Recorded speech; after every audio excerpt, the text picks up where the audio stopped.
If you do not know how to do a Zenithal Prime, there is another video on that in my How I Do Things playlist, and there's tons of videos out there on YouTube for it. This specifically is how I do a Zenithal Prime when I'm going to do a warmer color scheme, like oranges and reds and yellows, or flesh tones or browns and that kind of stuff. So after I get down the black primer, I take a brown paint and I thin it down in my airbrush, and I spray pretty much the whole bottom half of the Mini, and then I kind of tilt it back and I spray upwards and try to get the underneath section of everything in the top half of the Mini. This way, when I do my color glazing, which is why I'm usually doing a Zenithal Prime, I'm not having to glaze warm colors or flesh tones over black, which can be a pain in the butt.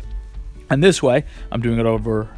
brown, which is a warmer color, and it'll take less coats than if I were trying to do it over black. So right now I'm just rotating the miniature around. Again, I'm hitting brown on the pretty much the entire bottom half, and then I'm shooting upward even on the bottom half and upward towards the top, so that when you're looking at the miniature from underneath, instead of seeing black, you will see brown.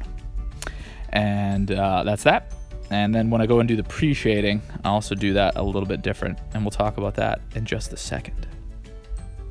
All right, so I finished the Zenithal Prime, and hopefully you can see here that if you're looking at it from below, you're seeing all this brown instead of a bunch of black, but then you get the gray and the white on top. All right, so when pre-shading, I do the same, except instead of dry brushing a gray underneath to catch all those details that are brown, I got a brown that's kind of a similar value and saturation to that gray, just one that was kind of in between the dark brown and the gray that I sprayed from a 45 degrees, and I just dry brushed that on underneath so that the details in the deeply shadowed areas would still pop out a little bit, and when I do the glazing, there'll be, you know, a differentiation between the raised details in the shadowed area. And I don't know if you can see that, but you know, the browns are pretty close, especially on the camera, but you can see all the detail underneath is kind of popping out a little bit because I hit it with that lighter brown that's still kind of in between my darker brown and the light gray that I was using for that second part of the Zenithal Prime.